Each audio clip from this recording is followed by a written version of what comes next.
श्री गणेशाय नमः. श्री सरस्वत्यै नमः. श्री गुरुभ्यो नमः. श्री मातृपितृभ्यो नमः. श्री कुलदेवताभ्यो नमः. ओम श्री परमात्मने नमः. तर आतापर्यंत आपले 76 श्लोक झाले आणि 5 क्लास झाले आहेत. आपले मनाच्या श्लोकाचे 76 श्लोक झालेले आहेत आणि हे 76 श्लोक 15-15 श्लोकांनी भागून आपण म्हणजे तसं आपण घेतलेलं आहे. तर 15-15 श्लोक दर वेळेस घेतोय आपण. आणि आतापर्यंत आपण काय काय करायचं हे समर्थांनी सांगितलेलं आहे, रामदास स्वामींनी सांगितलेलं आहे. तर गेल्या क्लासमध्ये प्रभाते मनी रामचिंतित जावा ह्याच्याबद्दल सांगितलेलं आहे. आणि प्रत्येक वेळेस मी जे सांगते त्याचं कारण असं आहे की समर्थांनी दुसऱ्यांना बोध केलेलं नाहीये. भगवद्गीता कृष्णाने अर्जुनाला सांगितलेलं आहे. अष्टावक्र गीता अष्टावक्रांनी जनकाला सांगितलेलं आहे. अवधूत गीता पण कृष्णाने अवधूताला सांगितलेलं आहे. उद्धव गीता उद्धवाला सांगितलेलं आहे. असं बरेचसे जे आहेत शिष्याला सांगितलेले आहेत. म्हणजे गुरु जे आहे ना शिष्यांना बोध केलेले आहेत. असे आपले बरेच ग्रंथ आहेत. पण इथं एक असं ग्रंथ आहे की महाराजांनी रामदास स्वामी जे आहेत ना ते आपल्या मनालाच बोध केलेले आहेत. आपल्या मनावरच संस्कार केलेले आहेत. म्हणजे आप भली तो दुनिया भली म्हणतात ना. जर आपण चांगले असलो, आपले संस्कार चांगले असले तर दुसरे आपल्याला चांगले दिसतात आणि आपण दुसऱ्यांना काही सांगू शकतो. नाहीतर काय होतं, दुसऱ्या सांगे ब्रह्मज्ञान आपण कोरडे पाषाण असं होऊन जातं. म्हणजे आपल्याला काहीच माहित नाही पण लोकांना मात्र ब्रह्मज्ञान सांगत बसतो. तर ह्याच्यावर ते असे आपण मी म्हणते एकनाथ महाराजांचं कथा आहे म्हणून म्हणते. पण प्रत्येक प्रवचनामध्ये प्रत्येक संत जे आहेत ना ते आपल्या गुरूंच्या बद्दल ही कथा सांगतात की एक लहान मुलगा गूळ खायचं खूप वेळ असतं त्याला आणि तो सोडतच नाही, गूळ खायचं सोडत नाही. तर त्याची आई एका संतांकडे घेऊन जाती आणि म्हणते की हा गूळ खूप खातो, कृपया ह्याचं गूळ सोडायचा प्रयत्न करा तुम्ही.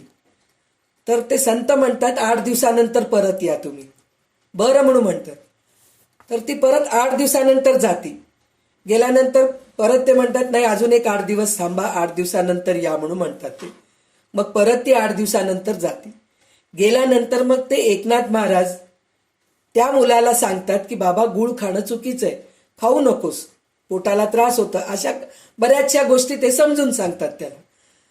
सांगितल्यानंतर लगेच तो मुलगा 8 दिवसात सुटतं त्याचं गूळ खाणं. प्रमाण कमी होऊन जातं. खूप गूळ खायचा तो म्हणजे जे व्यसन लागतं ना माणसाला खायचं तसं त्याचं ते सुटतं. सुटल्यानंतर ती आई येऊन एकनाथ महाराजांना म्हणती की महाराज हेच गोष्ट तुम्ही 15 दिवस अगोदर सांगायचं होतं. 8 दिवस लांबणीवर कशाला टाकलात तुम्ही. तर त्यावेळेस एकनाथ महाराज म्हणाले मी स्वतःच गूळ खूप खायचो तर मी सांगून उपयोग काय. पहिले मी गूळ बंद केलो खायचा मग मी सांगितलो.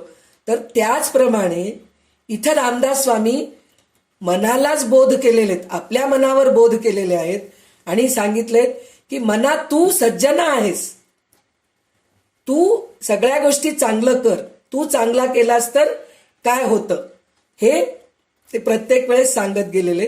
तर गेल्या क्लासमध्ये आपण प्रभाते मनी रामचिंतित जावा म्हणजे सकाळी उठल्यावर ते रामाचं नाव घेतलो आपण तर दिवस पूर्ण आपला चांगला जातो हे स्वामींनी सांगितलेलं आहे. तर ते नाव घेतल्याने काय होतं तर त्याच्यामध्ये हे आता पुढचे जे 77 आणि 78, 79, 80 हे 4 श्लोक जे आहेत ना त्याच्यामध्ये काय सांगितलेले आहेत स्वामी की भगवंताची पावन करणारी भावना. तर भगवंताची पावन करणारी भावना म्हणून म्हणलं तर भगवंताबद्दल जे प्रेम आहे ते आपल्याला पावन करतं. हे असं पुढच्या 4 श्लोकांमध्ये रामदास स्वामींनी सांगितलेले आहेत.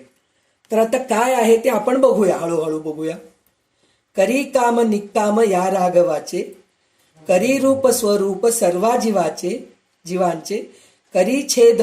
छेद म्हणून तिथं माझ्या पुस्तकामध्ये आहे, तुमच्या पुस्तकामध्ये छंद असेल. छंदच बरोबर आहे. माझ्या पुस्तकामध्ये छेद म्हणून चुकीचं छापलं गेलेलं आहे. छेदच आहे का माझ्या पुस्तकात? हा, ते चुकीचं आहे. तर ज्यांच्या पुस्तकामध्ये छेद आहे त्यांनी छंद करून घ्या. चुकीचं आहे ते प्रिंटिंग मिस्टेक आहे. करी काम निक्काम या राघवाचे, करी रूप स्वरूप सर्वा जीवाचे, करी छंद निर्द्वंद्व हे गुण गाता, हरी कीर्तनी वृत्ती विश्वास होता. म्हणजे काय, भगवंताबद्दलची वासना माणसाला निर्वासन बनवते आणि भगवंताच्या रूपाला मन जडले तर तो माणूस सर्व जीवांच्या अंतर्यामी भरलेले स्वरूपच बनतो. माणसाची वृत्ती भगवंताच्या गुणगायनात श्रद्धेने रमू लागते आणि भगवंताचे गुण गाण्याचा माणसाला नाद लागतो. छंद म्हणजे नाद लागतो. लागला तर तो आपोआप द्वंद्वरहित अवस्थेला पोचतो. म्हणजे काय, इथं असं म्हणतात की भगवंताबद्दलची वासना माणसाला निर्वासन बनवते. म्हणजे काय, आपल्याला जे व्यसन, वासना आणि व्यसन हे जे आहे ना, आपल्याला बऱ्याच गोष्टीचे वासना आहेत, बऱ्याच गोष्टीचे व्यसन आहेत. व्यसन म्हणजे आपण पटकन काय जातं आपल्या डोळ्यासमोर, व्यसन म्हणजे दारू पिणं, सिगरेट पिणं, हेच व्यसन म्हणून आपल्या डोक्यात असतं. तसं नाहीये. व्यसन बऱ्याच प्रकारचे व्यसन असतात. काहीही असू शकतं. काही लोकांना नख चावायचं असतं, सारखं तोंडामध्ये बोट असतं, नख चावत असतात. काही लोक केस असं असं असं असं करत बसतात.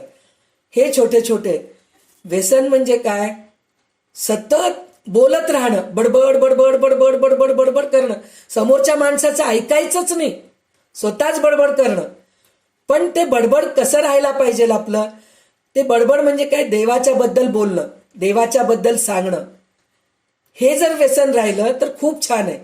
म्हणजे काय, त्याच्यामध्ये काय सांगितलंय, भगवंताबद्दलची वासना माणसाला निर्वासन बनवते.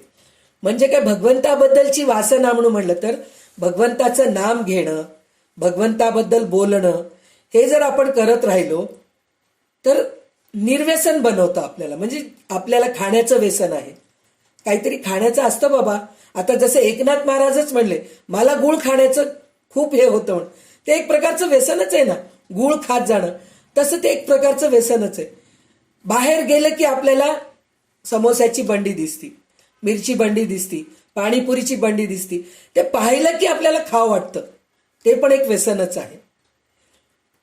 कुठलं तरी साडी चांगलं दिसलं, घ्यायचं नसतं आपल्याला बरं का, पण दुकानात जातो, त्या कपड्याला हात लावून बघतो, ते रंग बघतो आणि त्याची किंमत विचारतो. हे पण एक प्रकारचं व्यसनच आहे. म्हणजे ह्या सगळ्या गोष्टी आपल्याला दूर करतात. भगवंताबद्दलचं जे वासना आपल्याला असतं तर निर्व्यसन बनवतं.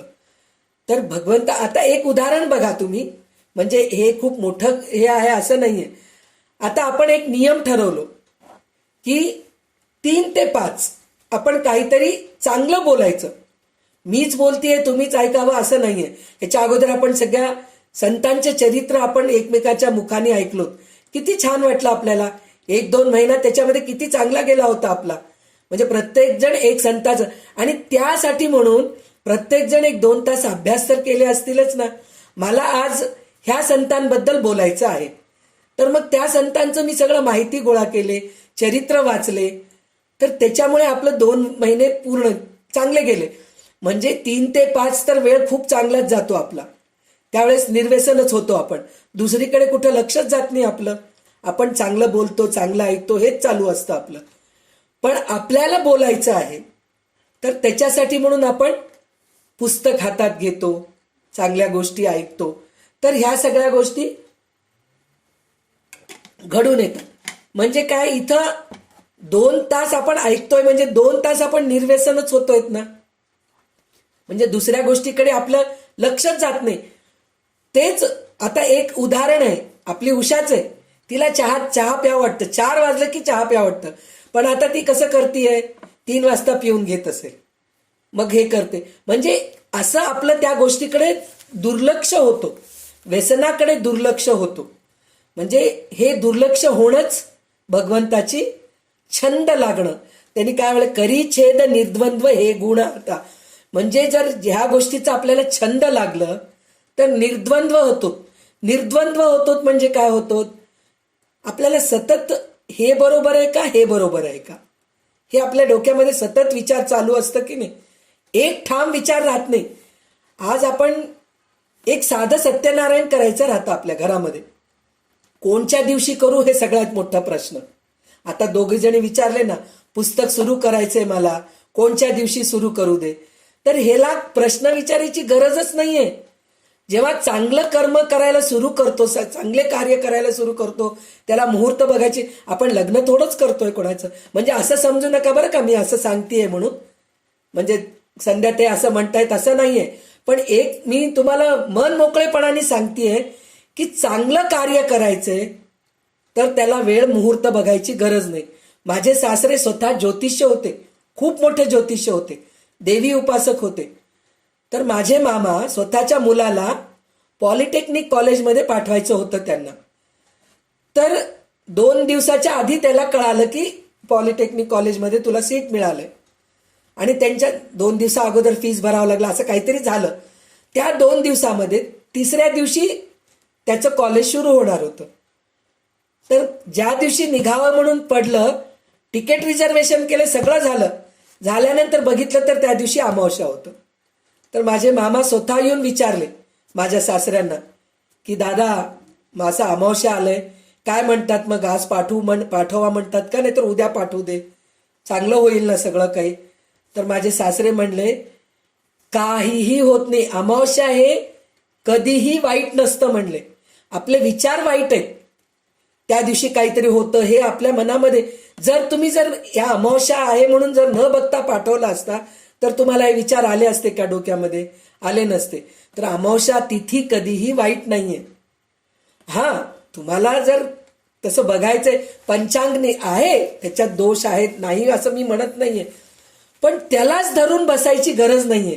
अमावस्याच्या दिवशी मी काम सुरुवात करत नाही, आज व्यतिपाद आहे, असं हे सगळं जर आपण विचार करत बसलो तर आपण कधीच पुढे जाऊ शकत नाही.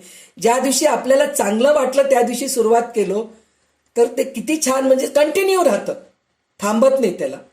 तर त्याच्यासाठी म्हणून जे निर्द्वंद्व म्हणजे द्वंद्व वृत्ती जी राहते आपली, हे करू का ते करू का, असं केलं तर बरोबर आहे का, तसं केलं तर बरोबर आहे का, हे तसं राहत नाही.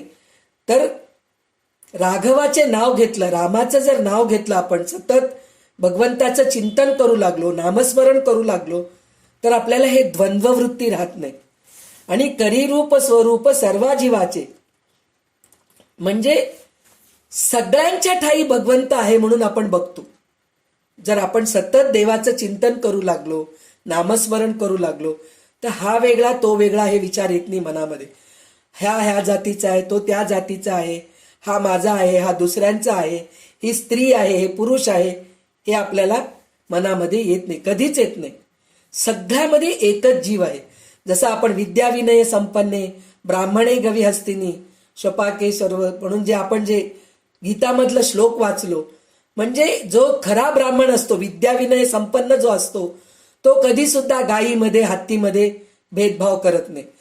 हत्ती मोठ्या कायाची आहे म्हणून त्याला मोठपणा देत नाही, आणि गायीच्या पोटामध्ये 33 देव आहेत, 33 कोटी देव आहेत म्हणून गायीला मोठं बघत नाही. दोघांना एकसारखंच पूजतो, दोघांना एकसारखंच खाऊ घालतो, दोघांना एकसारखंच बघतो.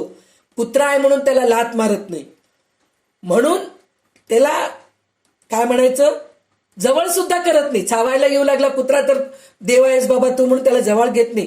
त्याला जेव्हा चावायला येतो तेव्हा त्याला हाकलायची बुद्धी. म्हणजे ही विवेक बुद्धी जी आहे ना, ते नामस्मरणामध्ये भगवंताच्या चिंतनामध्ये आपसूक येऊन जातं, त्याला दुसरं काही करावंच लागत नाही.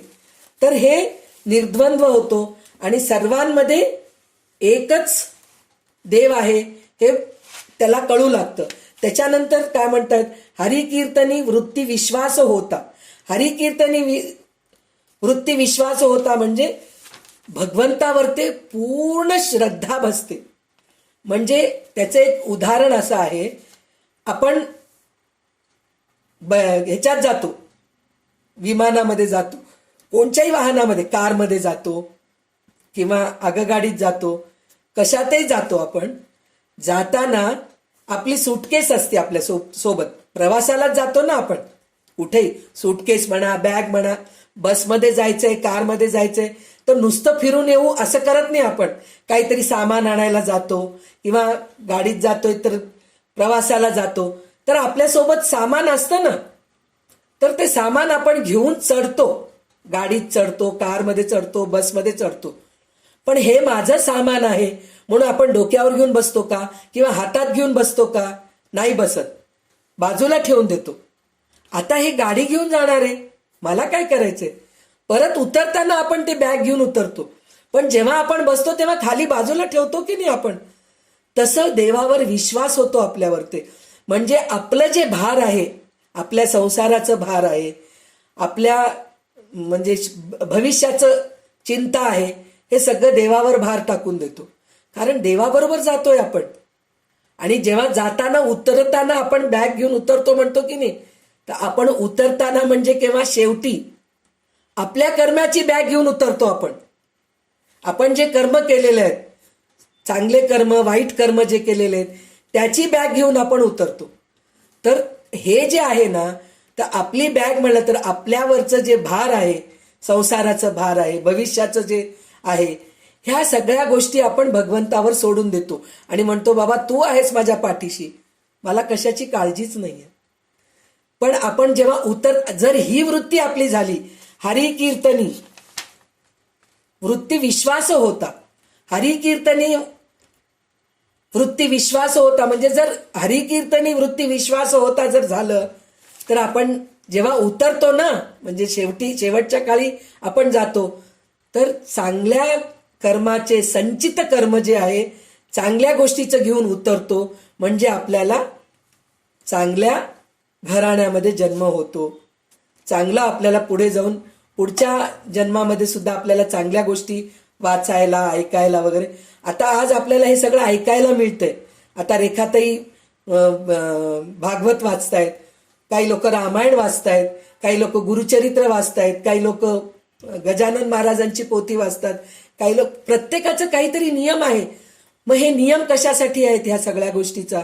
त्याचं कारण असं आहे, आपण गेल्या जन्मी जे बॅग घेऊन उतरलोत ना, त्या बॅगमध्ये चांगल्या कर्माचं संचित कर्म घेऊन आपण उतरलेले आहोत. म्हणून आज आपल्याला या सगळ्या गोष्टी घडून येत आहेत. चांगली सत्संग आपल्याला मिळाली आहे, चांगले मैत्रिणी आपल्याला मिळालेले आहेत, चांगला वेळ जातोय, वेळ आपण असल्या गोष्टीमध्ये घालतोय. तर ह्याचा अर्थ असा आहे की आपण गेल्या जन्मी सुद्धा नामसंकीर्तन करत होतो, थोडं करत होतो, त्याच्यामुळे आपल्याला आज थोडं शेवटी मिळालं असेल. लहानपणी आपल्याला वेळ मिळाला नसेल, काही लोक लहानपणापासूनच असतील, असं असतं. म्हणून नेहमी नामाचं आपण आश्रय घ्यायला पाहिजे, सतत मुखामध्ये नाम राहायला पाहिजे. त्याच्यानंतर 78वा श्लोक असा आहे, अहो ज्या नरा राम विश्वास नाही, तया पामरा बाधिजे सर्व काही. महाराज तो स्वामी कैवल्य दाता, वृतावाहणे देह संसार चिंता. देहे संसार चिंता. तर अहो ज्या नरा राम विश्वास नाही, म्हणजे रामावर विश्वास नाही, देवावर विश्वास नाही, आपल्या गुरुवर विश्वास नाही. गुरु सोडून द्या, देव सोडून द्या, राम सोडून द्या, आई वडिलांवर विश्वास नाही हो आजकालच्या मुलांना. सांगितलेलं ऐकत नाही. तो कोण आहे म्हणतायत?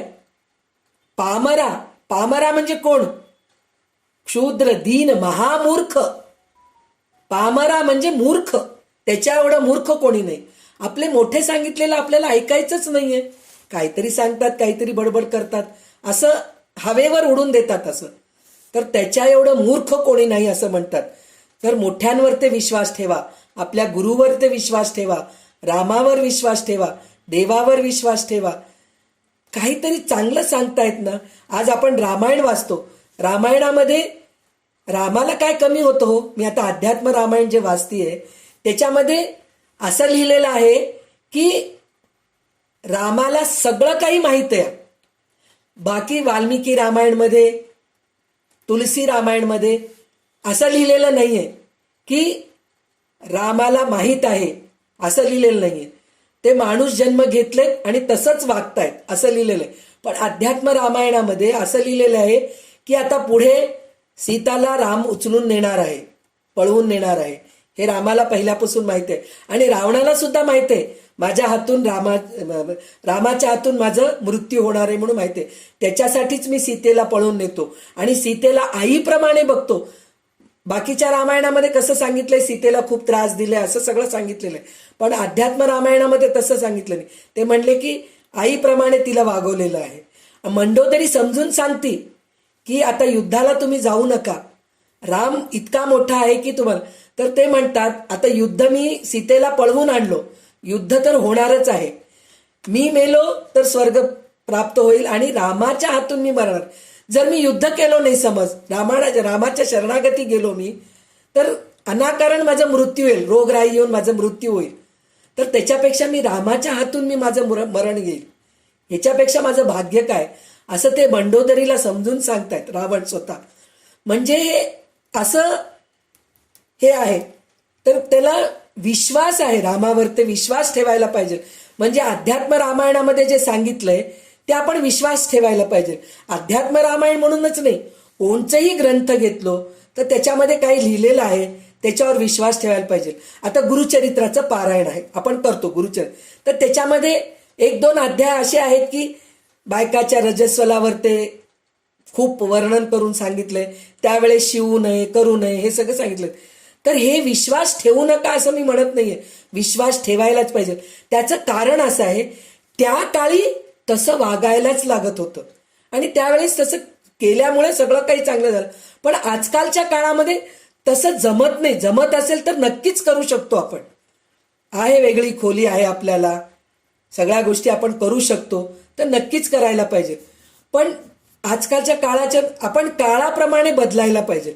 जसं राम देव राहून मी देव आहे, मी रडत नाही, मी नेहमी आनंदाचंच राहतो म्हणून सीता गेली म्हणून दुःखात राहिले नाहीत का? दुःखात किती त्यांनी शोक व्यक्त केलेले आहेत. तर त्याप्रमाणे जसं आपण ज्या काळात आपण राहतो त्या काळानुसार आपण बदलायला पाहिजे. नाही मला तसंच पाहिजे, मी तसंच करतो म्हणलं तर आपल्याला तर त्रास होतोच होतो, त्यामुळे दुसऱ्यांना पण त्रास होतो. म्हणून आपण त्या ग्रंथावर विश्वास ठेवत नाही असं नाहीये, पण त्या ग्रंथाचं आदर करायला पाहिजे, त्या सगळ्या गोष्टी करायला पाहिजे, पण काळानुसार बदलायला पण पाहिजे. आणि सगळ्यात महत्वाचं गोष्ट म्हणजे देवावर विश्वास करणं हे फार महत्वाचं आहे. गुरुवर विश्वास करणं फार महत्वाचं आहे आपल्याला. तर हे व्हायलाच पाहिजे. तर अहो ज्या नरा राम विश्वास नाही, तया पामरे बाधिजे सर्व काही. म्हणजे तो पहिलाच महामूर्ख आहे. पहिलेच आपल्या संसारामध्ये पुष्कळशे बाधा असतात, शारीरिक बाधा असतात, मानसिक बाधा असतात, असे कितीतरी आहेत. आध्यात्मिक म्हणतात ना, आध्यात्मिक त्रिताप जे आहेत, दैवी ताप आहे, आध्यात्मिक ताप आहे, भौतिक ताप आहे. हे सगळ्या गोष्टी ताप आपल्याला पहिल्यापासून तर आहेच आहे, पण त्याच्यापेक्षा अजून जास्त ताप होतो, आपल्याला त्रास होतो जर देवावर विश्वास नसलं तर. त्याला बाधा होते. आणि आपण एक गोष्ट म्हणजे माझ्या ह्याच्यावरून मी सांगते, आपण जेव्हा लहान मूल राहू दे, आपण कुठेतरी बाहेर जाऊन आलो तर काहीतरी ओलांडलं म्हणून म्हणतो आपण, ओलांडलं की बाधा झाली म्हणून म्हणतो आपण. बाधा झाली म्हणून म्हणलं की आपण काय करतो, ते उतरवण्यासाठी म्हणून आपण एका तांत्रिकाकडे जातो. मग तो तांत्रिक काय करतो, एक लिंबू देतो, एक काहीतरी ताईत देतो, घालून घ्या म्हणून. ते करू नका म्हणून मी कधीच म्हणत नाही, त्याचं पण एक महत्व, विशेष महत्व आहेच आहे. पण त्याच्यापेक्षा जास्त आपल्याला काहीतरी बाधा झाली की आपण देवाचं नामस्मरण करायला पाहिजे. देवाचं सगळ्यात छान काय आहे, आपले मोठे पूर्वज जे सांगितलेले आहेत, संध्याकाळी दिवे लावायच्या वेळेस देवासमोर दिवा लावून अगरबत्ती लावायचं, उदबत्ती लावायचं, ऊद लावायचं आणि रामरक्षा म्हणायचं. रामरक्षेमध्ये आपलं कवच आहे ना, पूर्ण शरीराचं कवच आहे ना. शिरोमे राघव पातू बालम दशरथात्मजा कौसल्ययो दृशो पातू विश्वामित्र प्रिय श्रुती. हे जे 6 श्लोक आहेत हे पूर्ण आपल्या शरीराला कवचच आहेत. तर हे कवच असलेलं जर रामरक्षा आपण म्हणलो आणि जे आपण ऊद किंवा उदबत्ती लावलेले अगरबत्ती लावलेले त्याचं जे अंगारा खाली पडतं ते अंगारा आपण लावून घेतलो ना सगळं काही बाधा निघून जातं आपलं. त्याच्यासाठी स्पेशल तांत्रिकाकडे जायची गरजच नाहीये असं माझा अनुभव आहे बरं का. ह्याच्याने खूप फायदा होतो. तर ह्याच्यामध्ये आपण काय करतोय, रामावर विश्वास ठेवतोय, रामाचं नामस्मरण करतोय, एक ठिकाणी बसून स्तोत्र म्हणतोय. तर ह्याच्यामुळे हा फायदा होतो. म्हणून अहो ज्या नरा राम विश्वास नाही तया पामरा बाधीजे सर्व काही. त्या पामराला बाधा खूप होते. तर त्या बाधापासून दूर होण्यासाठी काय करावं आपण. महाराज तो स्वामी कैवल्य दाता वृतावाहणे देह संसार चिंता. म्हणजे देवा रामाचं नाव घेतो तर आपल्या देहाची काळजी करायची गरजच काय. जेव्हा रामरक्षा म्हणतोय रामकवच आपल्या बरोबर आहे तर आपल्या देहाची काळजी करण्याची गरजच काय. देह म्हणल्यानंतर दुःख सुख येणारच आहे आपल्याला. आपण ज्या कर्माने आलो आहेत संचित कर्म घेऊन आपण जन्माला आलोले आहोत तर ते भोगायची भोगावंच लागणार आहे. भगवंत आपल्याला कर्माची जे भोग आहेत ना ते कमी करत नाही, ते सहन करायची शक्ती देतो आपल्याला. त्याच्याबद्दल कंटाळा येत नाही आपल्याला. बाबा मला त्रास आहे म्हणून सतत विचार करत बसत नाही. ते शक्ती आपल्याला भगवंत देतो. म्हणून आपण भगवंताचं नामस्मरण करायला पाहिजे, भगवंताचं चिंतन करायला पाहिजे. म्हणजे आपले बाधा पूर्ण दूर होतात. आणि दुसरं देहाचं आणि संसाराची चिंता पण आपणहून दूर होते. त्याच्यानंतर 69वा श्लोक असा आहे. मना पावना भावना राघवाची धरी अंतरी सोडी चिंता भवाची जीवा मानवा भूली ठेली नसे वस्तूची धारणा व्यर्थ केली. मना, आता इथं काय सांगतायत, मना प्रत्येक वेळेस मनाच आहे, आपल्या मनावरच आहे. बघा किती मला इतकं छान वाटतंय. म्हणजे आपल्या मनाला आपण संस्कार घालायला पाहिजे. भगवंतावर ठेवलेला विश्वास पवित्र करणारा आहे, निर्दोष बनवणारा आहे. म्हणजे भगवंतावर विश्वास ठेवलो आपण तर आपण दोषरहित होतो. कितीतरी दोष असतात हो आपल्या बरोबर. काय म्हणतात, आपल्याला न कळत आपण म्हणतो चालता चालता पायाखाली मुंगी येते त्याचा दोष लागतो, डास मारतो त्याचा दोष येतो, घरामध्ये झुरळ खूप झाले हिट मारतो आपण त्याचा दोष लागतो. हे तर आहेच आहे दोष. पण सगळ्यात महत्वाचं आपलं जीभ आहे. जिभेचं काम काय आहे, खाणं आणि बोलणं. तर आपण बोलता बोलता कोणाचं तरी मन दुखवतो, त्याचा किती दोष लागतो आपल्याला. हे सगळ्या गोष्टीपेक्षा त्याचा दोष खूप लागतो आपल्याला. तर त्या चुक्या होत नाहीत आपल्याकडून. भगवंताचं जर नामस्मरण आपण सतत करू लागलो तर त्या गोष्टीचा आपल्याला बिलकुल दोष लागत नाही, निर्दोष बनवतो आपल्याला. भगवंतावर जर विश्वास ठेवलो तर तो विश्वास अंतर्यामी बाळगून संसाराची चिंता तू सोडून दे. म्हणजे संसाराची चिंता सोडून दे म्हणून म्हणलं तर स्वयंपाक करणं सोडून दे, देवपूजा करणं सोडून दे, मुलाबाळांना बघायचं सोडून दे असं म्हटलेले नाहीयेत. भविष्याची काळजी सोडून दे, भविष्यात काय होईल ह्या गोष्टीची काळजी सोडून दे. म्हणजे ह्या सगळ्या गोष्टी भगवंतावर विश्वास ठेवलं तरच आपल्याला संसाराची काळजी राहत नाही. संसार सर्वस्वी खरा आहे असा मानवी जीवाला भ्रम होतो. म्हणजे आपला संसारच खरं आहे हे आपल्याला सतत वाटतं की नाही, कारण आपण जिवंत आहेत. आपल्या डोळ्यासमोर आपलं संसार दिसतंय, ते खोटं कसं समजतो आपण, समजू शकत नाही. खोटं समजलं तर सगळं सोडून पळून जातो आपण. पण पळून जाऊन काय करतो, आळसपणा, कर्तव्य सोडून देऊन आपण पळून जातो. पण संसारामध्ये राहून संसार हे खोटं आहे, ब्रह्म सत्य जगन मिथ्या असं समजायला पाहिजे. जगन मिथ्या म्हणून मला तर दिसू लागलेलं सगळं खोटं आहे असं नाहीये, हे कधीतरी नाश पावणारं आहे हे समजायला पाहिजे. त्या गोष्टीचं धरून बसायला सगळ्यात मोठं जे आकर्षण असतं ना नवऱ्याला बायकोचं, बायकोचं नवऱ्याला, एक वय झाल्यानंतर कोणीतरी मागे कोणीतरी पुढे जाणार आहे हे आपल्याला कळायला पाहिजे. पण त्याच्यातलं एक जण कोणी गेलं समजा, त्या गोष्टीचं इतकं विलाप होतो, इतका दुःख होतो. दुःख व्हायलाच पाहिजे. माणूस मीठ खाल्लेला आहे, सगळं काही आहे. माणूस भावना हे आहे, भावना प्रधान आहे. भावना शून्य राहायला नकोय, भावना राहायलाच पाहिजे. पण ती भावना अतिरेक नकोय. तिथं विवेक वापरायला पाहिजे. किती दुःख करायला पाहिजे, किती त्या गोष्टीचं हे करायला पाहिजे हे समजायला पाहिजे. तर त्याच्यासाठी म्हणून जर आपण भगवंताचं चिंतन सातत करू लागलो तर आपल्याला हे भ्रम दूर करतं. त्याच्याशिवाय मी जगू शकत नाही. मुलगा आपल्याला सोडून जातो. आजकाल पहिले म्हणत होते ना, मुलगी जन्मलं तर फार हे असतं हो, मुलीला लग्न करून आपल्याला पाठवावं लागतं, असं पहिल्या काळात असं वाटत होतं. पण आता मुलं सुद्धा आपल्याला सोडून जातात हो, नोकरी निमित्ताने. एक मुलगा तरी असा आहे का ज्या गावी आहे त्या गावी नोकरी करतोय? नाही, तो दुसऱ्याच गावी जाऊन नोकरी करतो. एका आपल्याला तरी तिकडे जावं लागतं, किंवा आपण वेगळं तो वेगळा असं राहतो.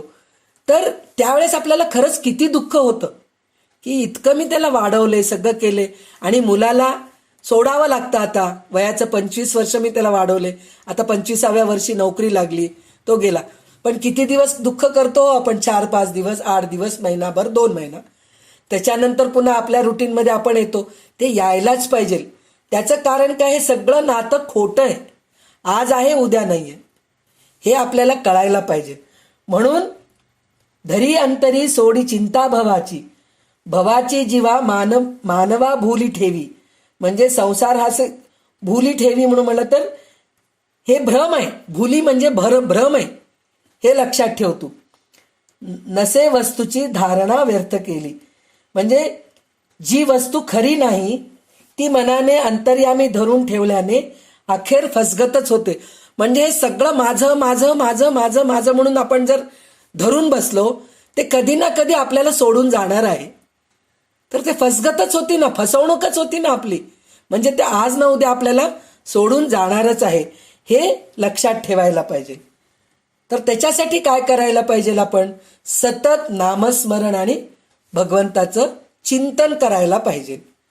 धरा श्रीवरा त्या हरा अंतराते, तरा दुस्तरा त्या परासागराते, सरा विसरा त्या भरा दुर्भराते, करा नी करा त्या खरा मत्सराते. समर्थांचं किती छान आहे ना, असं म्हणजे किती मस्त लिहिलेले आहेत. वाचायला किती छान वाटतं म्हणजे, आणि पाठही होऊन जातं लवकर आपल्याला. जर 1-2-3दा जर कंटिन्यू आपण वाचत गेलो तर एकदम आपल्याला तोंडपाठ होऊन जातं. म्हणजे इतकं सोपं ह्याच्यानी लिहून ठेवलेलं आहे, इतकं छान हे आहे. तर खरोखर खूप छान आहे. तर हे श्लोक बघा, 80वा श्लोक कसा आहे. श्री शंकराने धरा श्रीवरा त्या हरा अंतराते. श्रीवरा म्हणजे कोण आहे? श्री म्हणजे कोण आहे? लक्ष्मी. तर श्रीवरा म्हणजे लक्ष्मीचा पती कोण आहे? विष्णू, राम. सीता म्हणजे लक्ष्मी, राम म्हणजे विष्णू. तर धरा श्रीवरा, श्रीवराला धरा. त्या हरा अंतराते म्हणजे हरा म्हणजे कोण आहे? शंकर, भगवान शिव. तर शिवानीच रामाला धरलेलं आहे. तर आपण कोण आहेत? प्रत्येक वेळेस शंकराने, तुम्ही बघा कुठले तरी देव, आता आपण अधिक मासाचं पुस्तक वाचलो होतो, महात्म्य अधिक मासामध्ये वाचलो होतो, तेव्हा एकच कहाणीमध्ये आपण असं ऐकलो की भगवान विष्णू आणि लक्ष्मी दोघं जणी बसलेले आहेत आणि कथा सांगत आहे म्हणून. पण आपण कितीतरी कहाणी पोथी वाचतो, त्याच्यामध्ये शंकर पार्वती कैलास पर्वतावर बसलेले आहेत आणि शंकर पार्वतीला काहीतरी सांगत आहे, हेच कहाणी वाचतो. म्हणजे विचार करा तुम्ही, विष्णू का सांगत नाही? कारण विष्णूच्या हातामध्ये काय म्हणतात, स्थिर म्हणजे संसार चालवायचं जे काम आहे ते विष्णूच्या हातामध्ये. निर्माण करायचं काम कोणाचं आहे? ब्रह्माचं आहे. आणि लय करायचं काम कोणाचं आहे? शंकराचं आहे. एका क्षणात लय करू शकतात. आणि ब्रह्मदेव पण त्यांच्या इच्छेनुसार निर्माण करू शकतात, पण त्याला सांभाळायचं काम जे आहे की नाही ते विष्णूलाच करायचंय. म्हणजे किती मोठं काम आहे. जन्म घालतो ब्रह्मदेव, शेवटी शंकर करतो, लय पावतो, पण मधलं जे काम जे आहे खूप मोठं कार्य आहे, विष्णूचं कार्य आहे, रामाचं कार्य आहे, कृष्णाचं कार्य आहे, नारायणाचं कार्य आहे. तर त्याला वेळ कुठे आहे बिचाऱ्याला ह्या सगळ्या गोष्टीकडे लक्ष. आणि शंकर भगवान भोळे, सगळ्यांना वरदान देऊन टाकतात, त्याचं चांगलं होईल वाईट होईल हे विचारच करत नाहीत, पण त्याचा निस्तार करण्याला पुन्हा विष्णूला अवतार घ्यावं लागतं. जसं भस्मासुराच्या वेळेस आहे, मोहिनी अवतार घ्यावंच लागलं ना विष्णूला. तर त्याप्रमाणे शंकराचं काम काय, बसून राहतो बिचारा, भोळा शंकर आहे, पार्वतीला मांडीवर घेऊन बसून राहतो. तर त्यावेळेस बसून राहतो तर काय करतो, नामस्मरण करतो, तो श्रीरामाचं नामस्मरण करत असतो. तर त्याप्रमाणे एवढा मोठा शंकर भगवान शिव बसल्या वेळेस वायफळ बोलत बसल्यापेक्षा नामस्मरण करतो. तर तरा दुस्तरा त्या परासागराते, म्हणजे भगवंताला आपण मनाने धरावे, असे केले तर तरुण जाण्यास कठीण असा भवसागर सुद्धा पार पाडता येते म्हणे. म्हणजे जर रामनाम ही नवका आहे ना गाणं, जर रामनामाचं नौका जर आपण चढलो तर आपल्याला मोठं समुद्र संसार सागर पार करून पाठवतं म्हणे. सरा विसरा त्या भरा दुर्भराते, म्हणजे पोट भरून पूर्ण करण्यास कठीण तर आहेच, पण त्यास किंचित विसरायला शिकावं. म्हणजे आपण सगळ्या गोष्टी विसरू शकत नाही, पण ते प्रयत्न तर करू शकतो. आपण किंचित विसरायला प्रयत्न करू शकतो. पोटभर जेवतो आपण, जेवल्यानंतर पुन्हा भूक लागली का म्हणून विचारलं तर आपण काय म्हणतो, नाही बा. म्हणतात ना, जे म्हणे आपण दान करतो, खरं तर असं आहे, अन्नदानम महादानम विद्यादानम तथैवच, असं जे श्लोक आहे ना, तर ते हे विद्यादान जे आहे ना ते शेवटपर्यंत राहतं.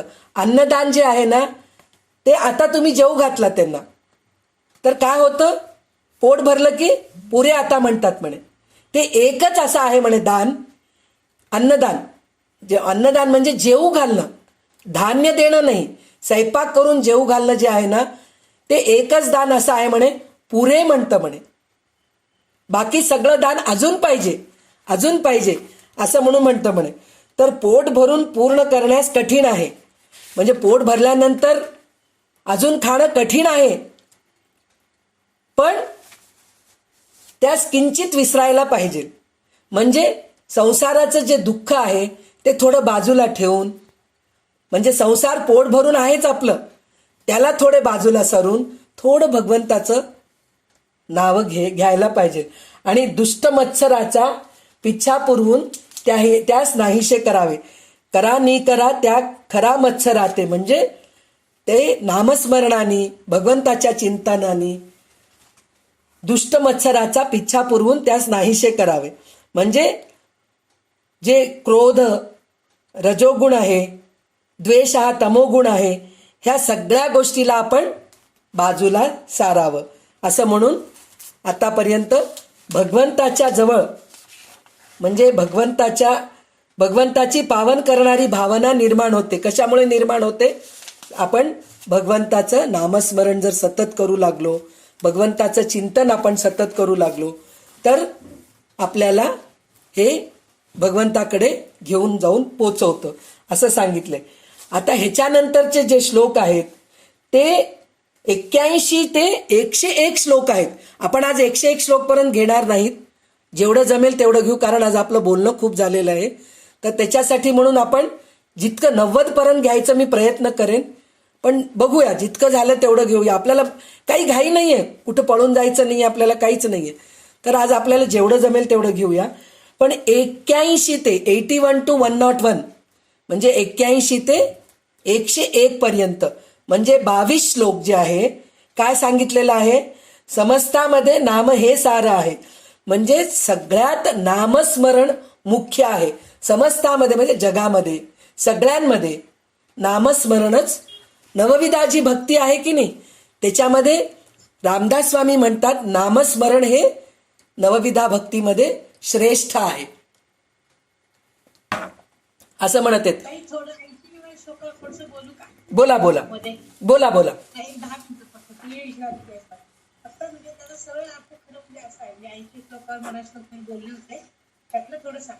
हा समर्थ मौली म्हणते आहे की महादेव शंकराने ज्याप्रमाणे आपल्या हृदयामध्ये भगवंताला त्या विष्णू रूपाला त्या रामाला जसे काही करून ठेवले होते जसे आपल्या अंतःकरणामध्ये अगदी बांधून ठेवले होते तसे आपण आपल्या हृदयामध्ये भगवंताला धारण करावे कारण हाच एकमेव उपाय आपल्याला या भवसागरातून तरुण जाण्यासाठी मदत करेल.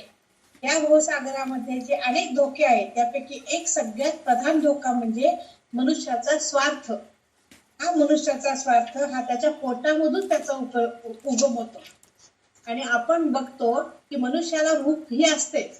त्या भुकेला जेव्हा अमर्यादा येते ज्या वेळेला त्याला अनेक गोष्टींची हौस अनेक गोष्टींचा हव्यास लागतो अशा वेळेला जर नाही काही त्या मिळाल्या आणि जर त्या दुसऱ्याला मिळाल्या तर त्याच्या जीवनामध्ये मत्सर निर्माण होतो. म्हणजे धरा बिवरा आहे ना त्याचा बरोबर आहे. मत्सराते. कसं आहे? तर मत्सर निर्माण होतो आणि हा मत्सर मनुष्याला एक प्रकारे अधोगतीला घेऊन जात असतो. असा हा मत्सर आपण अंतःकरणातून त्यागून भगवंताला आपल्या हृदयामध्ये विराजमान करावे असा समर्थांचा ह्या श्लोकाचा सरळ अर्थ आहे. खूप सुंदर. मी त्यावेळेला बोलले होते म्हणून मला हा परिचय आता सांगावा वाटला. प्लीज मध्ये तुम्हाला थोडं सॉरी. नाही नाही नाही खूप छान खूप उत्तम म्हणजे मला हे सुचलं नाही तुम्ही जे सांगितलात ना खूप छान आहे मस्त आहे एकदम खरंच आहे पोटासाठी जे आपण करतोय. हा हा तर म्हणून जरा मध्ये नाही नाही हरकत नाही नाही खूप खूप छान मला खूप आवडलं. मला हा परिचय त्यातला खूप आवडला की मी जेव्हा बोलले ना या विषयावरती नाही नाही खरंच आहे माझे नाही झालं होतं. बरोबर आहे श्लोकावर विवेक नाही नाही खरंच आहे पोटासाठी आपण काय काय करतो चोरी करतो डाका घालतो ज्याला नोकरी नाहीये ते असेच कामं करतात ना तर त्याच्यासाठी म्हणून बरोबर मत्सर दुसऱ्याला मिळालं मला मिळालं नाही हो हो असं मत्सर सोडा. बरोबर आहे एकदम बरोबर आपल्याला मिळणार आहे कुठल्या तरी रूपाने नवीन मिळणार आहे ही हो. भावना ठेवा असा या श्लोकाचा सरळ जरा अर्थ आहे. खूप छान सॉरी ताई. नाही नाही खूप छान उत्तम उत्तम तुमचं चालू छानच आहे. नाही, काही प्रश्न नाही. नाही छान मस्त एकदम. ओके हा. हा तर आता आपण 81वा श्लोक घेणार आहोत. मना मत्सरे नाम सांडू नको हो अति आदरे हा निधिध्यास राहो समस्तामध्ये नाम हे सार आहे दुजी तुळना तुळिता ही नसा आहे.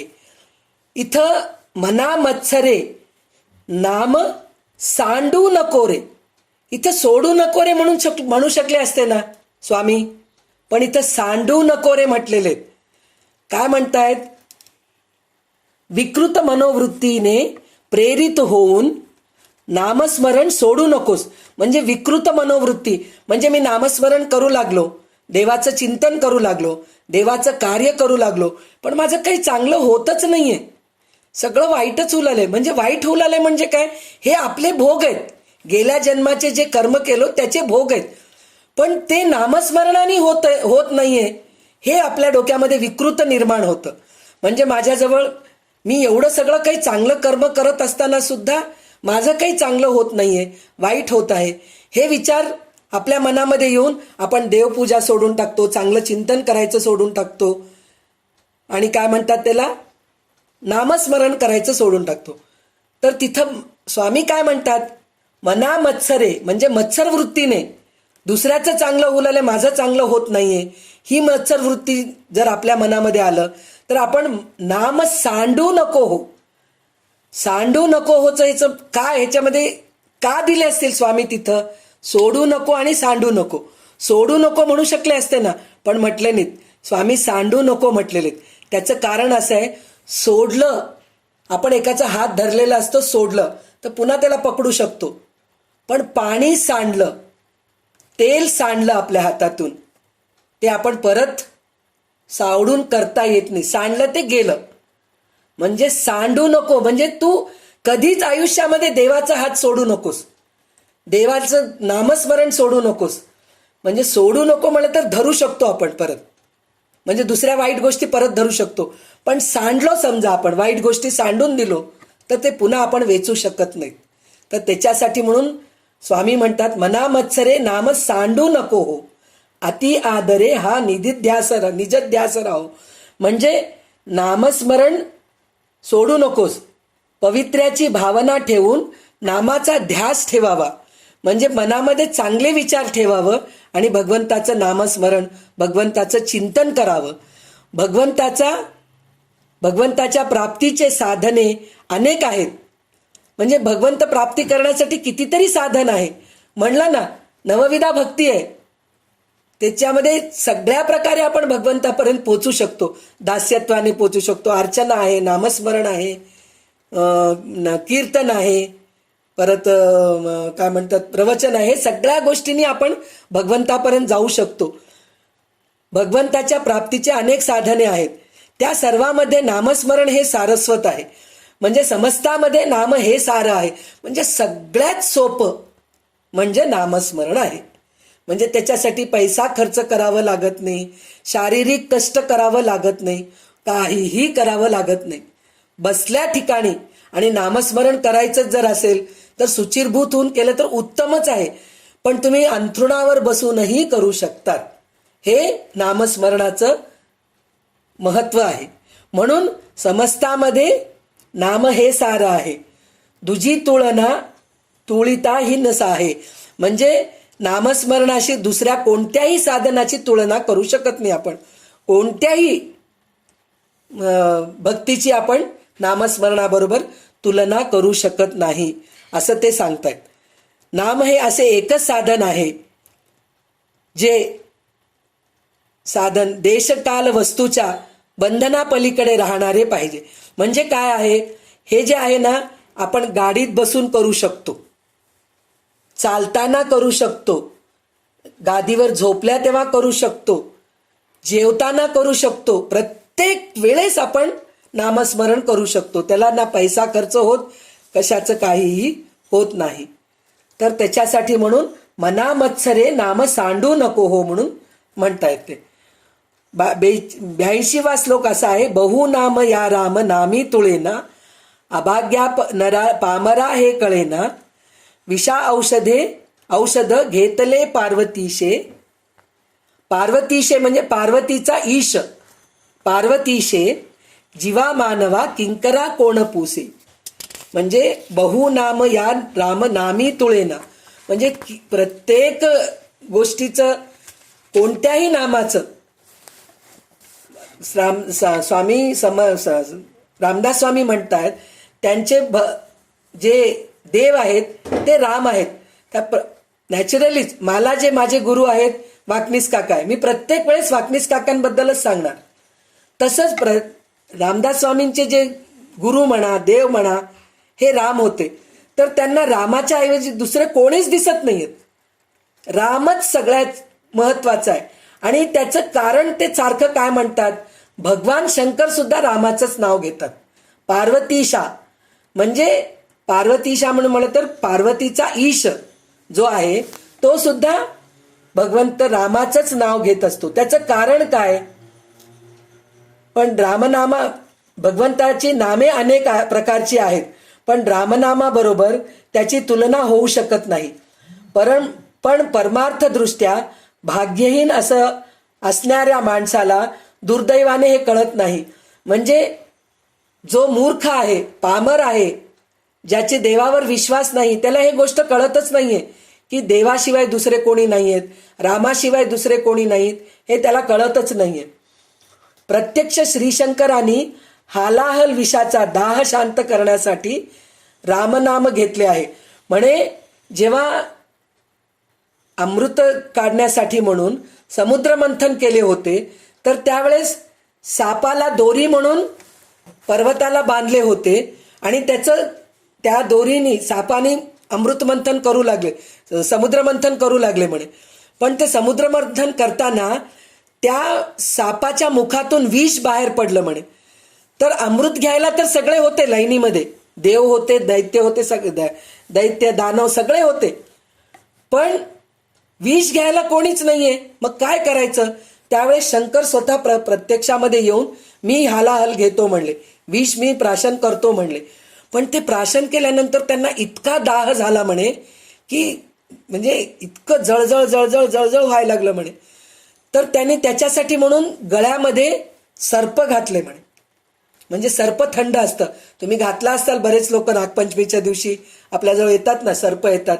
सापाला शिवलं की खूप थंड असतं, म्हणून ते साप गळ्यात घातले म्हणे, तरी दाह कमी होत नाहीये म्हणे. डोक्यावर चंद्र ठेवले म्हणे, तरी दाह कमी होत नाहीये म्हणे. मग शेवटी रामनाम कंठातून घ्यायला सुरू केले म्हणे ते. तेव्हा कुठं त्यांना ते दाह शांत झाला म्हणे. तर रामनामाचा महिमा तितका आहे. म्हणून जेथे साक्षात श्री शंकर औषध म्हणून रामनाम घेतात, औषध म्हणून, तुम्ही नुसतं रामनाम घ्या म्हणत नाही, त्याच्याने मला चांगलं होतं ह्या विचाराने तरी तुम्ही जर नाम घेतलात तर तेथे दीन मानवी जीवांचं किंमत काय म्हणून म्हणतात. म्हणजे जेव्हा भगवान शंकरच दाह कमी होण्यासाठी औषध म्हणून रामनाम घेतलेले आहेत, तर आपण कुठल्या स्तराचे आहेत? आपल्याला रामनामाशिवाय दुसरं काहीच नाहीये. आपल्याला सुद्धा भगवंताचं नामस्मरण चिंतन करणं हे जरुरीच आहे.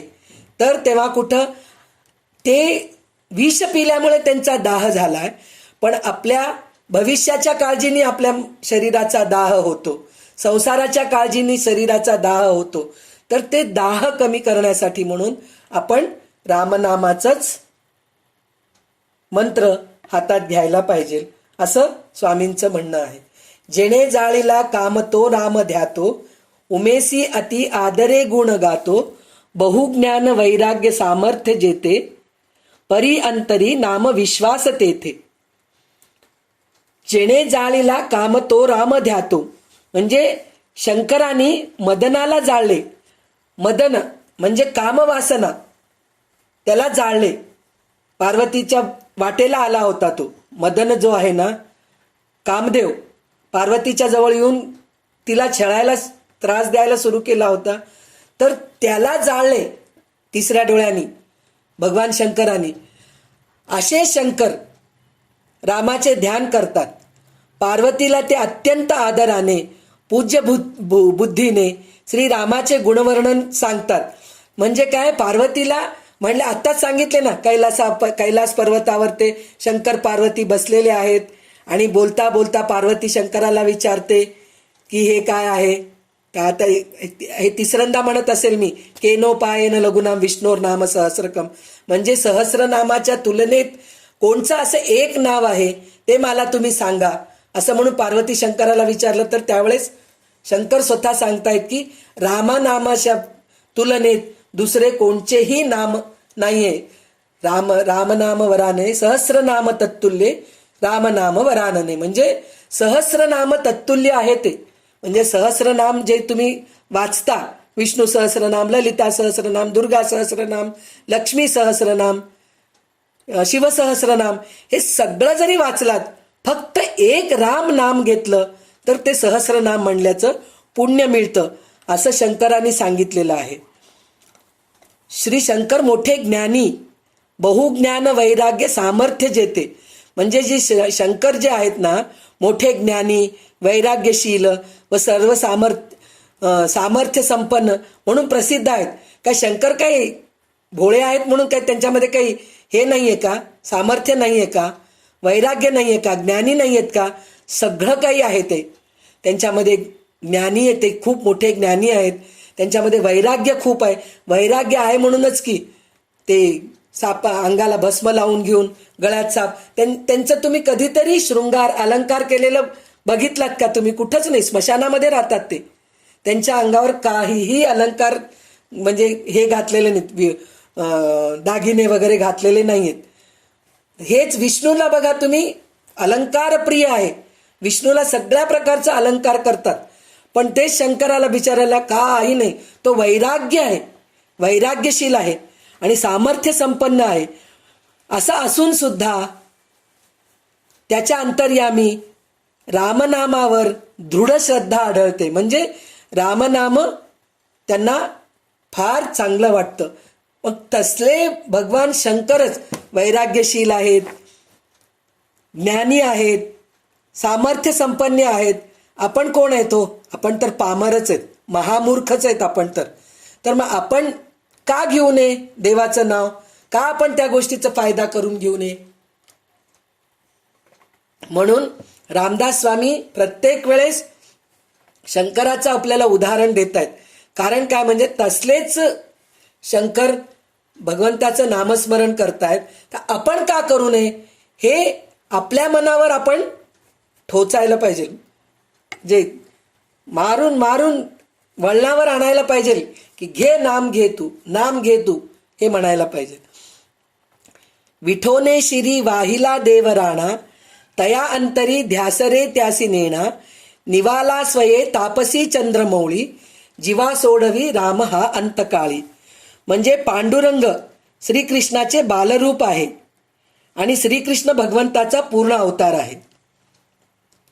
पांडुरंगाने शंकराला प्रेमादराने आपल्या मस्तकावर धारण केले. त्या श्री शंकराला रामचंद्राचा ध्यास लागलेला आहे. हे तुम्ही जाणत नाही का?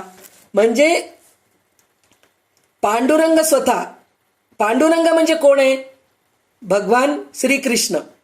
श्रीकृष्ण हेच पांडुरंग आहे. पांडुरंग स्वतः आपल्या मस्तकावर ते महादेवाचे शिवलिंग डोक्यावर वाहिलेले आहेत. असे म्हणजे भगवान विष्णू म्हणजे कोण? रामच आहेत. म्हणजे राम स्वतःच शिवलिंगाला डोक्यावर ठेवून घेतलेले आहेत. तेच शंकर जे आहेत ते रामाचं नाव घेत आहेत. म्हणजे इथं कनिष्ठ ज्येष्ठ असं कोणीच नाही आहेत. इथं विष्णू श्रेष्ठ आहे का?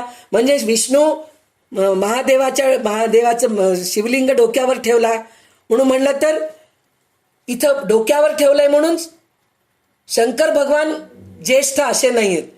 किंवा सतत भगवान शंकर रामाचं नाव घेत आहेत म्हणून राम श्रेष्ठ आणि भगवान शंकर कनिष्ठ आहे असं नाहीये. दोघं एकमेकांचा आदर करतात. तर हे तुम्ही जाणत नाहीत का? हे जाणायला पाहिजे. म्हणजे रामनाम किती श्रेष्ठ आहे हे तुम्ही जाणायला पाहिजे. स्वतः मोठा तपस्वी असणारा श्री शंकर रामनामाने शांत झाला. माणसाचा अंतकाळ आला असता खरोखर भगवंत त्याची सुटका करतो. जर आपल्या मनामध्ये सतत रामनाम येत असेल तर अंतकाळ केव्हा येणार आहे आपल्याला माहित आहे का हो? माहित नाही. आता आपल्याला जन्म केव्हा होतो हे तरी कळतं सिझेरियनमुळे. आज तुम्ही वेळ चांगलं बघा हो, मुहूर्त बघून सांगा. डॉक्टर स्वतःच म्हणतात तुम्हाला 3 डेट देते हो, ह्या 3 डेट पैकी एक डेट तुम्ही सांगा मला आणि वेळ सांगा, त्याप्रमाणे मी सिझेरियन करते आणि बाळाला तुमच्या हातात देते असं डॉक्टर्स सांगतात. पण मृत्यू कोणत्या काळी येणार आहे आपल्याला माहित आहे का हो? आत्ता बोलता बोलता येऊ शकतं आपल्याला. तर मग अशा वेळेस आपल्याला काय करायला पाहिजे? सतत रामनाम घ्यायला पाहिजे असं म्हणून म्हणतायत. तर तेव्हा काय होतं? आपल्याला ह्या भवसागरातून पार पाडतात. म्हणजे आपल्याला पुनरपि जननम पुनरपि मरणम होत नाही. म्हणजे पुन्हा जन्माला या, पुन्हा मरण आहे, पुन्हा जन्माला या, पुन्हा मरण आहे, ह्याची आपल्याला गरज नसते. त्याच्यासाठी म्हणून आपल्या मुखामध्ये सतत रामनाम राहायला पाहिजे. आणि आता 85वा श्लोक असा आहे, भजा राम विश्राम योगेश्वराचा, जपू नेमिला नैम गौरी हराचा, स्वये निववी तापसी चंद्रमौळी, तुम्हा सोडवी राम हा अंतकाळी. इथं बघा, गौरीहर म्हणजे शंकर, चंद्रमौळी म्हणलं तरी शंकरच आहे. म्हणजे प्रत्येक वेळेस स्वामी शंकराला पुढे का ठेवतायत? कारण आपल्या भगवंत आदर्श शंकर राहायला पाहिजे. कारण काय? तो वैराग्यशील आहे, सर्व सामर्थ्य संपन्न आहे, ज्ञानी आहे. त्याचा आदर्श आपल्या समोर राहायला पाहिजे. असला शंकर रामाचा नाव घेतो तर आपण कोण आहेत? म्हणून प्रत्येक वेळेस रामदास स्वामी आपल्याला आपल्या डोळ्यासमोर भगवान शंकराला आणून ठेवतायत. श्री शंकरासारख्या अतिशय श्रेष्ठ योगी पुरुषांना योगेश्वर म्हणलं तरी भगवान शंकरच आहे. श्रीराम आराम देतो. म्हणजे म्हणतात ना, मला ते आठवण येत नाहीये, तू तेरे काम पे मैं मेरे, तू भगवान के नाम पे मै तेरे काम पे. तू दुसऱ्याचं नाव घेतलास तर मी माझ्या कामामध्ये राहतो असं म्हणून म्हणतात. म्हणजे देवाचं नाव जर तू घेतलास तर तू आरामाने राहू शकतोस. म्हणजे कशाचीच तुला काळजी करायची गरज नाहीये. भगवंताचं नाव तू सतत घेत जा असं म्हणून सगळे संत सांगतायत. तर जो योगेश्वर, गौरीहर आणि चंद्रमौळी हा रामनामाचा जप करून आराम करतो, तर आपण कोण? आपण सुद्धा रामनामाचा जप करून आराम करू शकतो. आपण जर जप केला तर तो श्रीराम अंतकाळी आपली सुटका करेल. आपली सुटका करेल म्हणजे काय? जन्ममरणातून सुटका करेल. पुन्हा जन्म घ्यायचं, पुन्हा हे करायचं नाही. म्हणून म्हणलं तर कमीत कमी पुन्हा जन्म जरी दिला भगवंत आपल्याला, काही कर्मधर्म संयोगाने काही आपल्या हातून दोष झाले असतील, वाईट कर्म झाले असतील, चुकून मुद्दाम म्हणून केलं नसेल, आपण चुकून झाले असतील, तर त्याचे भोग भोगण्यासाठी पुन्हा आपल्याला जन्म मिळेल, नाही म्हणून नाही. पण इतकं चांगलं जन्म मिळेल की त्यावेळेस आपल्याला भगवंताचंच नामस्मरण आपल्याला आठवण राहतं. त्याचं कारण काय? कारण आपला अंतकाळी आपल्या मुखामध्ये रामनाम आहे, देवाचं नाम आहे, भगवंताचं चिंतन आहे. तर आपण पुढचा जन्मसुद्धा जन्मल्या आपल्या मुखामध्ये देवाचं नामस्मरणच असतं. ह्याचं उदाहरण आपण बघतोच आहेत ना. 3 वर्षाची मुलगी हो, भगवद्गीता किती छान म्हणते हो, पट पट पट म्हणते पा, एकही चुकी राहत. अरे 3 वर्षाच्या मुलीला स्पष्ट बोलता येत नाही, बोबडं बोलतात मुलं. तसले मुलं भगवद्गीता मुखोद्गत आहे, 18 अध्याय. त्याचं कारण काय? त्याचं कारण हेच आहे, गेल्या जन्मी ते त्यांचं संचित जे सुटकेस आहे ना ते घेऊन उतरलेले आहेत.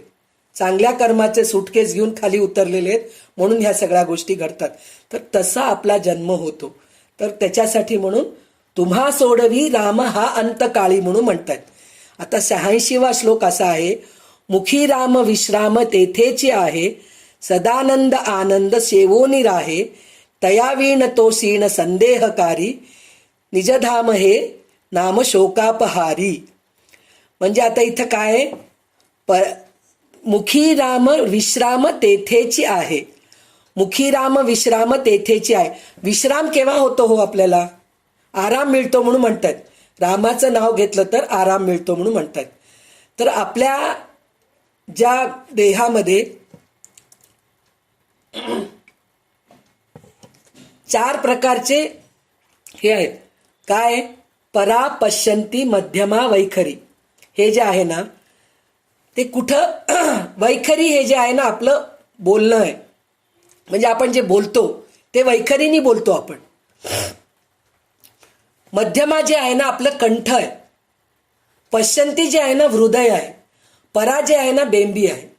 बेंबीपासून जे म्हणतो आपण ते परापासून म्हणतोय आपण. पश्यंती म्हणजे हृदयापासून म्हणतोय आणि मध्यमा म्हणजे कंठापासून म्हणतोय. आणि वैखरी, तर पहिले आपल्याला वैखरीची सवय करावी लागते. वैखरीची सवय म्हणून म्हणलं तर बसल्या बसल्या राम श्रीराम जय राम जय जय राम श्रीराम जय राम जय जय राम श्रीराम जय राम जय जय राम हे आपल्याला सवय करावं लागतं. त्याच्यानंतर तोंड बंद करतो आपण आणि कंठातून म्हणजे जीभ आपली हालचाल होते. मनामध्ये पुटपुटतो आपण श्रीराम जय राम जय जय राम म्हणून मनामध्ये पुटपुटतो. त्याच्यानंतर काय होतं, आपण पश्यंती करे म्हणजे हृदयापासून, म्हणजे आपण जे आहे ना आपलं लक्ष असतं नाव घेतोय म्हणून, पण पुटपुटत नाही, चालू असतं आपलं नाव. पण परापासून जेव्हा नाव घेतो की नाही आपण, बेंबीपासून जेव्हा नाव घेतो तेव्हा आपलं लक्ष पण राहत नाही, पण आपलं नाव चालूच असतं. तर हे 4ही वाणीनी पहिले काय म्हणतात वैखरी, मध्यमा, पश्यंती, परापर्यंत जाऊन हे जे 4 शक्ती 4 वाणीच्या जे आहेत ना ते 4हीच्या मधून आपण जे नाव घेतो तेव्हा कुठं आपण विश्राम पावतो. तर आपल्याला पहिले पश्यंतीकडून वैखरीकडून प्रॅक्टिस करावं लागतं, मग मध्यमाकडून, मग पश्यंती, मग परा ऑटोमॅटिक होऊन जाते.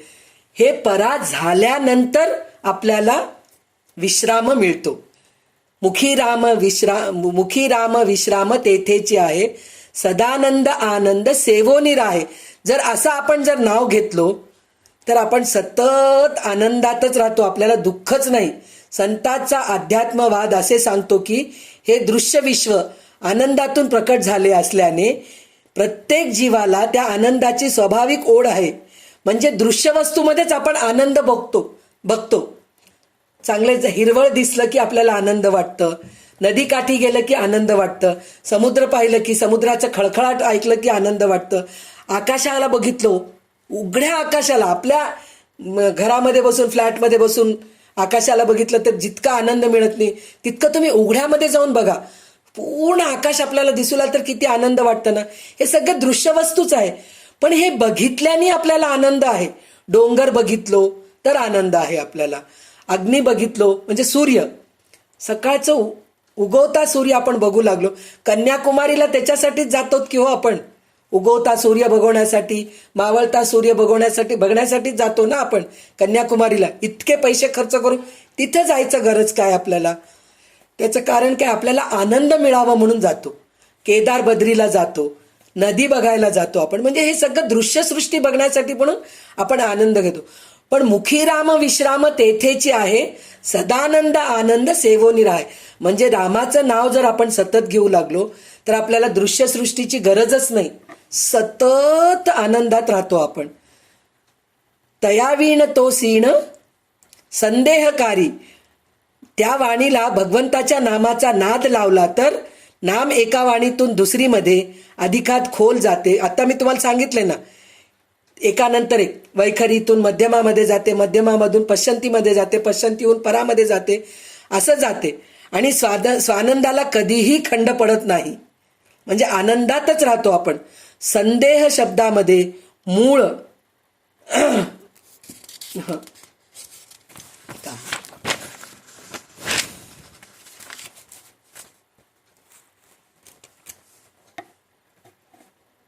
म्हणजे सतत आपल्या मनामध्ये संशय न राहता आपण सतत आनंदीच राहतो, म्हणून नामाचं आपण हे घ्यायला पाहिजे. आणि वास्तविक परमात्मा मानवी कल्पनाच्या पलीकडे आहे, पण ओंकार रूपी शब्द ब्रह्म होऊन तो मानवाच्या ज्ञान कक्षेमध्ये आला. ओंकार म्हणजे संतांचे नाम होय. म्हणजे आपण इथं रामाला महत्व दिलेलं आहे, म्हणजे रामदास स्वामींचे देव जे आहेत राम आहे म्हणून ते रामाला सांगितलंय. पण तिथं राम आहे म्हणून बाकीच्या गोष्टीला पण त्यांनी दुर्लक्ष केले नाहीत. ते म्हणतात की ओंकार सुद्धा आपण जप करू शकतो, ओमचा जप सुद्धा करू शकतो. ओमचा जे आपण हे उच्चार करू लागलो ना, ते पण आनंद खूप असतं, त्या गोष्टीचाही आनंद भरपूर मिळतो आपल्याला. तर ओंकार म्हणजे संतांचे नाम होय. नाम आणि नामी याचा अभेद असल्याने नामात रामाला राहण्या वाचून गत्यंतर नसते. म्हणजे नामी म्हणजे कोण, जो नाव घेतो, आणि नाव आहे नाम, हे दोघे वेगळे होत नाहीत, ते दोघे एकच असतात, असं होऊन जातं. म्हणजे शिवाय शब्द ब्रह्म चिदानंद असल्याने नामात ज्ञान आणि आनंद दोन्ही वास करतो. म्हणजे नाम घेतलो तर शब्द ब्रह्म चिदानंद रूप जे आहे ना, म्हणजे शब्द ब्रह्म म्हणजे आपल्याला बडबड करण्याची गरज नाही, देवाची पुस्तकं वाचायची गरज नाही, स्तोत्र म्हणायची गरज नाही, काही करायची गरज नाही, ते सगळं काही नामामध्ये येऊन जातं. नामात रंगलेल्या जीवाला देहाचे भान नसते. देहभान गेल्यावर दुःखाची शोकाची वार्ता कुठली. म्हणजे देहभानच नाही, म्हणजे आपल्या इंद्रियांवरती आपलं लक्षच नाहीये, तर मग आपल्याला त्रास कशाचा आहे हो? आपल्या शरीराचाच आपल्याला त्रास आहे, आपल्या मनाचाच त्रास आहे. ह्या गोष्टीचा जर त्रास नसेल, त्या गोष्टीवर आपलं देहभान नाहीये, म्हणजे त्या गोष्टीकडे आपलं लक्ष नाहीये, तर त्रास व्हायची गरजच नाहीये. म्हणून आपण भगवंताचे चिंतन आणि रामाचं नामस्मरण हे सतत करायला पाहिजे. तर आज आपण 86 श्लोकापर्यंत आपण घेतलेले आहोत. आता येत्या बहुतेक सोमवार, मंगळवार, बुधवार पण मी घेईन, कारण जे मी ठरवले होते इथं क्लास आहे म्हणून, तर ते राहणार नाहीये. आता उन्हाळा असल्यामुळे बरेच लोक परीक्षा झाले म्हणून गावाला जात आहेत, तर ते क्लास नाहीये. तर त्याचा आपण ह्या गोष्टीचा सदुपयोग करून घेऊया आणि पुढच्या सोमवारी, मंगळवारी, बुधवारी असं आपण 3 दिवस क्लास घेऊया. आणि आज इथंच थांबूया. 46 श्लोक झालेले आहेत. तर भगवंताचं नामस्मरण आणि चिंतन सतत करत राहायला पाहिजे. हे आपल्याला रामदास स्वामी आपल्या मनावर ते संस्कार घालत आहेत. तर असंच आपण करत राहूया आणि इथं थांबूया. जय जय